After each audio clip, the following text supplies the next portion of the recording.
ये राम तो रैम्बो निकला।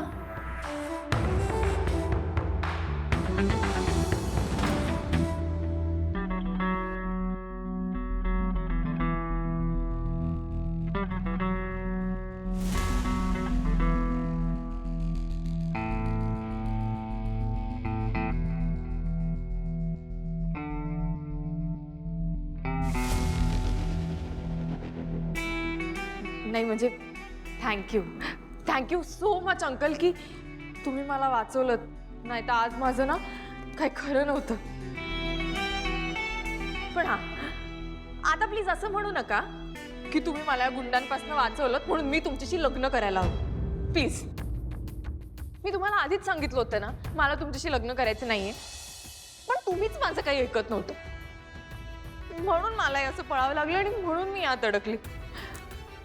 म्हणजे खरं तर चूक माझी नाही, तुमचीच आहे अंकल। बघा माझी ना खूप स्वप्न आहेत आणि तुमच्याशी लग्न केलं तर ती सगळी अर्धवट राहतील, मला कळतंय का? आणि तुमच्याशी लग्न करून तुमची बायको झाल्यावर तुम्ही मला रोज टॉर्चर कराल ते वेगळंच। प्लीज प्लीज मला यातनं सोडवा प्लीज। हो तर पाया पडते मी तुमच्या, प्लीज प्लीज अंकल। माझा वाढदिवस जवळ आलाय, तुम्ही दुसरं लग्न करा। ही जे तुम्ही आजवर माझी एकही इच्छा अपुरी ठेवली नाहीये, मग माझ्या या शेवटच्या पत्रातून तुम्ही माझी शेवटची इच्छा पूर्ण करायची, शेवटची इच्छा पूर्ण करायची। हे लग्न होणार, हे लग्न होणार आणि त्या ही mehndi ceremony at any cost, any cost.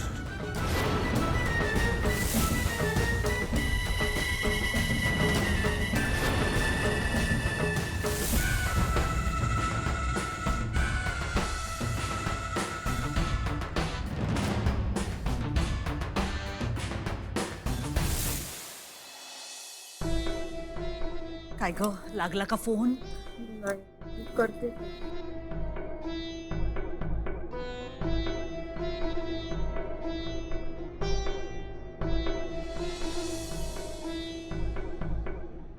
ही लीला जर बाबांना फसवून पळून गेली असेल ना, तर ती कधीच नाही सापडणार त्यांना।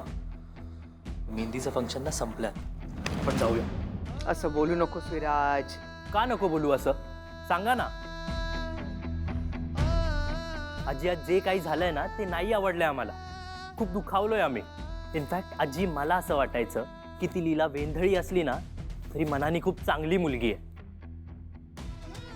पण नाही, आय वॉज रॉंग। आज तिच्यामुळे किती मोठा तमाशा झालाय आपला, बघितलात ना तुम्ही?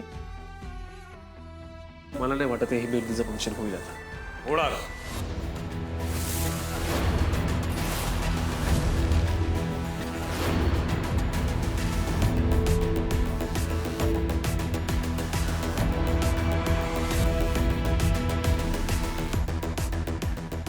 ही मेहंदी सेरेमनी होणार आणि हे लग्नही होणार।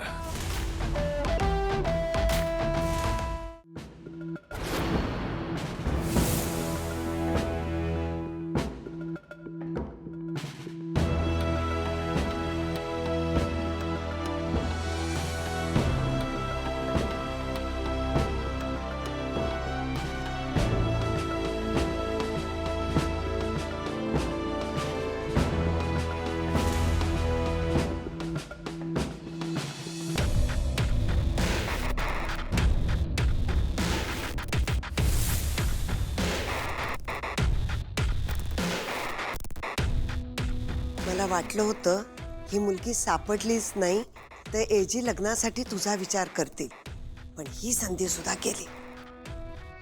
मी ते काही किडनॅप नाही झाले हा, मी स्वतःच्या मर्जीने त्या गाडीत बसले होते। म्हणजे तू मेहंदीच्या फंक्शन मधून खरंच मुद्दामून पळालीस? हो। हे परत कशी आली? चालत, तुम्ही बघितलं ना, तर चालतच तर आली। सरू, ते सगळं सोडा, पण दुर्गा वहिनीने तर सांगितलं होतं की ती परत कधीच येणार नाही। बरं ती नुसती आली नाही, एजे तिला घेऊन आले. तिने एजेना सांगितलं तर नसेल ना की दुर्गा बहिणीनेच तिला पळून जायला सांगितलं म्हणून? हा सांगितलं असेल. आणि तिची पळण्याची व्यवस्था पण दुर्गा वहिनींनीच केली होती.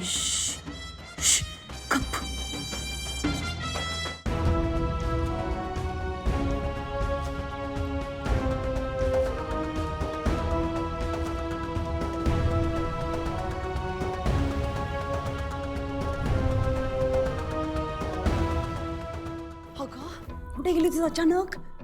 काय झालं? कुठे सापडली तुला? आपण याबद्दल नंतर बोलायचं आहे.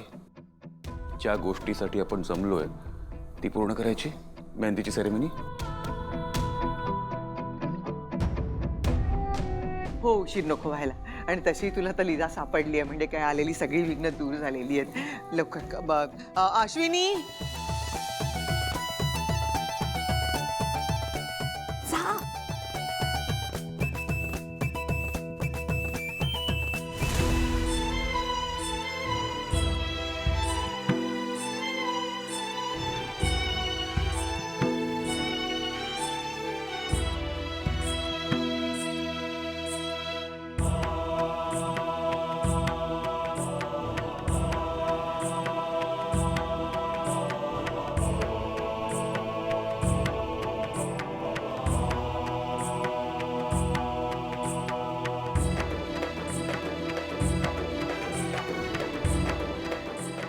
एकदा मी वचन दिलं तर मागे हटण्याचा माझा स्वभाव नाही.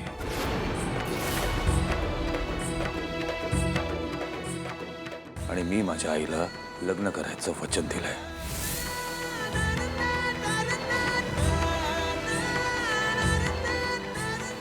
झालं. आता काही अंकल माझी सुटका करणार नाही. जाऊ दे, आता काय होईल ते होईल. तू यात वाईट अडकलीस लीला. आता तुला अंकलशी लग्न करावंच लागणार.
तू या घरासाठी आणि माझ्यासाठी योग्य नाहीस.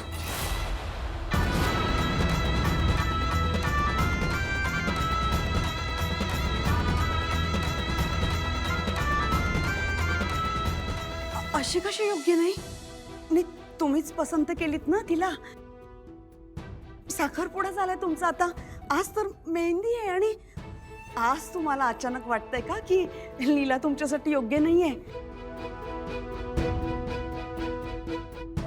अहो एजे असं काय म्हणतात?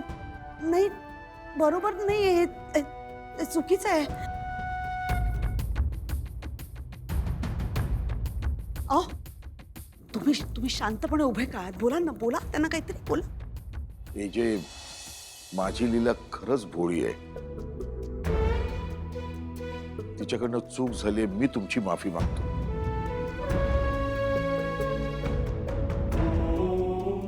काही प्रश्न असतील तर आपण बसून ते सोडवूया. हा, बाबा, चूक कोणाची आहे तो मुद्दा नाही आहे. माझा निर्णय झालाय आणि तो मी बदलणार नाही.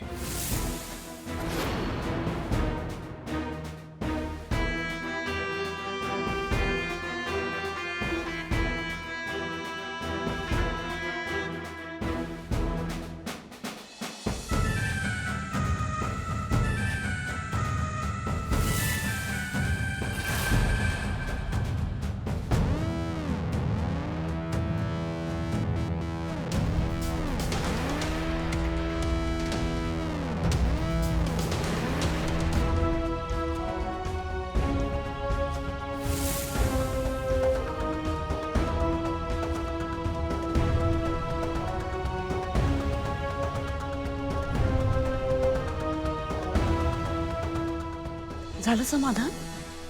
झालं का समाधान? सगळं नीट चाललं होतं ना? टाकलास मिठाचा खडा. तर हे असं वागल्याशिवाय चैनच पडत नाही का ग तुला? सुरळीत चाललं होतं ना ग सगळं. लग्न ठरलं होतं तुझं. काय गरज होती ग असं मूर्खपणा करण्याची? आणि हे करण्याआधी एकदा तू आमचा विचार करत का? आम्ही जाऊ देत. तुझी लाडकी बहीण रेऊ, तिचाही विचार नाही केलास तू? अगं तुझ्या माती हा जो कलंक लागलाय ना, त्याची शिक्षा तिलाही भोगायला लागणार आहे, याचा एकदा तरी विचार केलास का तू? काय झालं होतं? काय झालंय? बोल एकदा, काय झालंय? अगं बोल ना. तर अजूनही काही बोलायचं राहिलंय का तुमचं? आता इथे जे काय घडलं तुमच्या नजरेसमोर घडलं नाही का? हे जे काय म्हणाले ऐकलं नाही तुम्ही? बघितलंस का तू? हीच बाई काही वेळापूर्वी पाया पडली तुझ्या. पण तुझ्या या अशा वागण्यामुळे आता आमचा अपमान करते. अगं तुझ्या या अशा वागण्यामुळे ना कुठे बाहेर तोंड दाखवायला जागा उरणार नाही ग. हे करण्याआधी दादा विचार करायला हवा होतास तू. एवढी मोठी माणसं आहेत ग. मोठ्या मनाने घेत होती ना आपल्याला त्यांच्यामध्ये. होऊ द्यायचं ना सगळं नीट. काय तू अगं उचकट ना तोंड आता तुझं. बोल ना, काय झालंय? नाही, मी तुला असं वागू देणार नाहीये.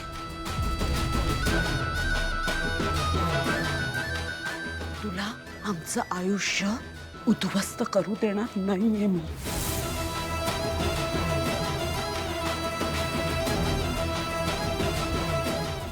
सरोजिनी ताई, तुम्ही सांगा, लीलाला एजे परत घेऊन आलेत की नाही? मग आता एजेंनी लीलाला एकदा बोलण्याची संधी द्यायला काय हरकत आहे? तुम्ही सांगा ना त्याला. तुमच्या मुलाने असं लग्न अचानक मोडलं तर आम्ही काय करायचं?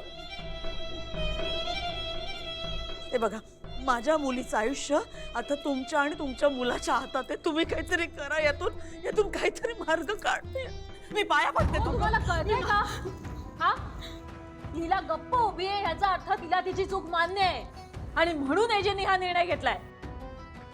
आणि एजेने एकदा निर्णय घेतला की तो कोणीही बदलू शकत नाही. आणि तिथे श्वेताच्या हातावरती एजंटच्या नावाची मेहंदी लागली. नाही नाही, तरीही मी गप्प बसणार नाही. लीला तुझा हा, तू एजंटना भेट, त्यांची समजूत काढ, त्यांच्या हातापाय पण माफी माग. ऐक ऐक, तू काय त्यांना सांग की तू अशी चूक परत कधीच करणार नाहीस. हा, मला माफ करा, मी अशी चूक परत कधीच करणार नाही. सोन्या जा ना बाळा, जा जा सांग, जा जा ना, जा. बाबा तुम्ही उगाच तमाशा करू नका इथे. दुर्गा, अभिरामने जर अचानक लग्न मोडलंय तर लीलाला देखील त्याच्यासोबत बोलायची एक संधी मिळायला हवी. काय घडलंय ते त्यांनाच माहित. मग यावर तोडगा देखील ते दोघच काढतील. लीला जा, तू अभिराम सोबत बोलून घे, जा.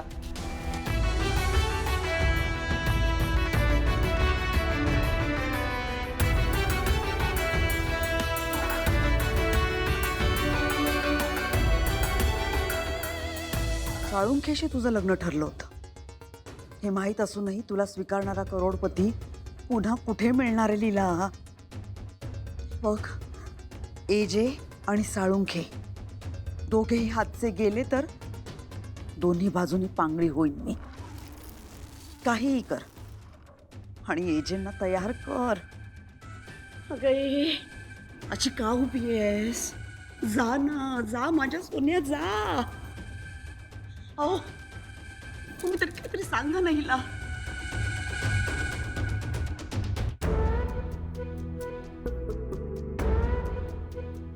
जा.